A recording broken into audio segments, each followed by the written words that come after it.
The following story is a little bit different than our normal romance scam stories. The scammer created a very real-looking school website, and he also used a bank account which was registered online as a legit company. The bank account was reported to Bank of America fraud investigations, and the website itself was reported to the host admin, and eventually it was taken down for fraud. Scammers like this normally operate in groups. Many of them are college educated in coding and just general computer website building. In this case, the scammer that she encountered, or the group of scammers she encountered, was very well versed in how to code and how to create websites. George was the guy I met online in 2022. He commented on something I said in a group and said I was amazing and smart. It was a mom's group, which was a public group, and I was asking for parenting tips about my son, who was getting into trouble at school. George and I started chatting in private. He said he loved my support of the military. I had a Support Our Troops sticker on my profile picture. And he said he was in the Army and currently deployed to Yemen for a peacekeeping mission. He said he was a widow. His wife died from kidney cancer in 2015, and he had a son named Rick who was 12 years old. I have a son who is also 12. I'm divorced and I have full custody of my son. I had not thought about chatting to anyone really online, and I was busy being a single mom, and I joined this group just to get some advice from other moms. I had not thought about dating online. I was a busy single mom working full-time and a part-time job to make ends meet. And I had just purchased my first home for my son and I. It was a small, older fixer-upper, but it was the first thing I'd gotten since my divorce. And I was proud of my hard work that got me there for my son and I. George said he lived in Florida, in Miami. I'm from Kansas. He told me his son was away in a private military academy in New York, that his son wanted to join the military like his dad when he got older, and he felt this academy was a structured place for him to learn. I told him my son was a bit unruly and struggling in school since his dad and I had divorced, and his dad wasn't in his life anymore. George told me the military school would be perfect for my son, and he sent me the website showing the school that his son's in. It looked like a great school to learn and seemed very structured. They provided housing, meals, education, and uniforms and set them up with everything they needed. The website had tuition prices, which was $15,000 a semester. I told George that's outrageous and expensive. But he told me that being in the military, he was able to send his son there for a deep discount and encouraged me to think about enrolling my son. But I told him it's too expensive. He told me that he understood, and we kept chatting about other things. We continued our online friendship and moved our chat to WhatsApp. We talked there for days on end, and we grew quite fond of each other, and he was very sweet. He told me that he was catching feelings for me and cared about me deeply. We exchanged pictures all the time, and he sent me photos of him with his son. He told me he was going to come home after deployment and would like to visit me in Kansas, or I could meet him in Miami at his house.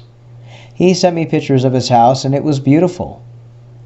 Kansas is very plain, so the thought of a beach getaway would be fun, but I was apprehensive about meeting him at his house. And I told him I would feel more comfortable meeting if I had my own hotel room and we could meet in a public setting. He agreed, and we worked on a plan for me to visit. It would take me a little bit of time to save the money and arrange for time off from my jobs, and I would have my aunt watch my son. George kept encouraging me to look at the school for my son. Oftentimes I would unload on George of all the issues I had with my son. His school behavior was getting worse. He would argue with me. He wouldn't do his homework or keep his room clean. There was outbursts, and I knew it was from his father and I divorcing and his father not being in his life. I would cry to George, and he would listen over the phone. He told me I needed to have strict discipline for him, and this military school would be perfect. He kept pushing for it. I told him I don't have that type of money, and George suggested that we could enroll my son under his military account, and it would be a lot cheaper. When I asked George how much, he said $5,000 for the whole year. That was a huge discount. And he again sent me the website and said that would include the flight to the school, all the food, housing, books, and uniform. Well, one night I came to blows with my son. He started breaking and throwing things around the house because I took away his PlayStation because of his failing grades. It was at that point I called George and told him what happened. George encouraged me to enroll him in the school. He said it would be perfect and he would be in the same group as his son. Looking at my house a mess, my son screaming, yelling, I was burned out. And I know many people will blame and call me names for this, but I agreed and told George to help me enroll him. No one will understand the amount of problems my son had during this time, and the school was making threats to suspend him for his outbursts in class. I live in a small town. If he got booted out of school, it would be a total nightmare. George wanted to take care of me and convinced me that we would be a couple. He kept encouraging me to enroll him and let the military academy fix my son. The website was all about helping children become well-mannered kids and guiding them into adulthood. George kept talking about being a family, being together, and more. I was so thrilled and falling for George. He sent me romantic songs, love poems, and he was a wonderful man. We talked on the phone for hours and hours during his times off. At this point, I told George yes, I would take him up on the offer to enroll my son. He told me he would give me the information, and then he would talk to the head of the academy, and that I just had to tell them that I'm George's wife so our son could get the enrollment discount. I sent an email to the so-called supervisor, and a few days later, an email I received was from Genevieve Stason, who said she was in charge of the enrollment at the academy. She sent me an application form for my son, which requested my name and address, my son's name, both our dates of birth, copy of my license, copy of his birth certificate, as well as my banking information, and she said the $5,000 in tuition would be due upon acceptance. They wanted to know what bank I used, and I let them know, and all they asked, though, was for the routing number, so they could keep it on file. I gathered everything and uploaded it to her. She told me she would run a check, and once accepted, he would be enrolled for the next school semester, which would be in 2 months. She informed me the $5,000 would be due upon acceptance. I didn't have that kind of money in savings, so I ended up taking out a credit loan against my house. I had great credit, and the bank was happy to do it. I ended up taking out an $8,000 loan, which I told George. I told him I took the $5,000 out for tuition, and I took an extra $3,000 so we could meet in Florida and I would have some money there when I visited him. The admissions lady told me she was happy to hear George had gotten married and he was a great man.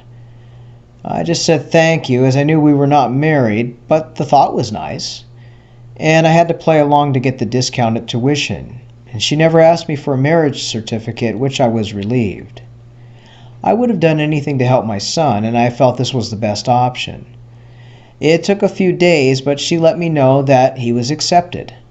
In the meantime, George and I talked about meeting and our life together. He also told me when we meet, he would pay me back for my son's enrollment as a gift.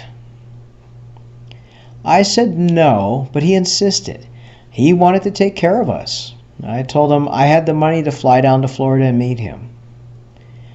The admissions department at the school then sent an email requesting I pay the $5,000 in tuition and sent me an email packet with the rules of enrollment. They cover food, housing, and books, but I would have to submit the $5,000 for tuition and an additional $2,000 for the uniform, any school field trip travel costs, shoes, and a backpack. I was not expecting this extra cost, but at this point, my son was having more trouble in school and life here for him was getting worse. The school was what he needed. She told me I would have to do a bank transfer of $5,000 plus $2,000 to the school name, which was Chadwick Military School, LLC in New York. It was a real bank account and the school name was on the account, so I had no reason to think anything was wrong. I did a transfer from my bank to Bank of America account with the routing number and the information they gave me. The admissions department asked that I email a confirmation of the transfer, which I did. I let George know, and he said he was excited, and we would be a family with our sons in school together. The thought of our sons and a family warmed my heart, and George asked if I would consider marrying him once we meet. It was all going so fast, but so perfect. I told my son he was going to an academy with George's son. I told him we would have a structured life, and he won't be there alone, that he would be with George's son. And my son knew about George because at this point I had George's pictures printed and hanging in our family picture wall. My son knew George and I were dating, and he wanted to meet George's son. My son was just so happy to go, and I think get away from here. My son would be leaving for school in 1 month. It was enough time to get all his things ready. In the meantime, George was finishing his deployment and would fly home to Florida in 3 weeks after my son had left for school. We continued talking and planning. He wanted now to marry me right away. I think just everything was going so fast, I never took the time to breathe. George would call me late at night when his duties were finished, and I would talk to him between working and being sleep deprived. But this great life was just within reach. Soon, though, I received an email from the school admissions who told me that they requested my son's school records, and due to his excessive behavior in school, and he had been in detention many times, they requested an additional $1,000 deposit to hold in the event that my son is now labeled as a troubled child. They requested the money, and when I told George, he told me that that's normal, and his son was just like mine, and he had to pay a larger fee, and that it would be fine, and he will reimburse me once we meet, and that he will be so pleased to see how my son will change once in school. I agreed to pay it and did the transfer. This left me with very little, and George told me he would pay for my flight to Florida once he got home. We talked about our first meeting and planned things so perfectly. However, all that changed one morning when I went to check my messages and George had not sent anything. He didn't reply to my text or read them as the little check mark was not there. I tried calling but no answer. For days I worried, and then I found that his profile was gone from my friends list. I kept calling and calling. After a week I was distraught. Ended up going online and Googling his photo to try and find any kind of contact information for the Army for him. I ended up finding out that the photo wasn't of George, but of a man named James C. McConville. He was a military commander. Sitting here with this information, I was shocked. I didn't know what to do or where to turn. I didn't know what was happening. I found out he's a decorated military man and definitely not online as George. My heart sunk. I went ahead and called the police to file a report because I think at this point I've been scammed. The officer who took my information nearly laughed at me and told me I wasn't very smart. He made me feel bad and only filed an incident report and said that's all he can do at this point and encouraged me to call my bank. When I went online to find this school and search, I couldn't find anything. I contacted my bank and they opened an investigation into the transfer, but as of today I've heard nothing more and I never got any of my money back. I feel like a fool and was taken for one. My son was also crushed and now he is in a special school for troubled kids and we both are in therapy. I've never heard from this George again. I thought I was doing the right things for my son, and a scammer took me for a ride. We'd like to thank this lady for sharing her story. As I said, this is a little bit different type of romance scam story, but these type of scams do occur. If you've had an encounter with a scammer and you'd like to share your story, you can find us scammingscammers@gmail.com, or you can find us on Facebook right now as Scamming Scammers Cyber Education. Share your story. Any information you have, we'll verify your story, and we can narrate it for you into a video, and we can keep you anonymous to keep you safe. Until next time, stay safe. And again, if someone asks you to transfer money, no matter how good it sounds, think twice and do your research, and don't send the money. Take care.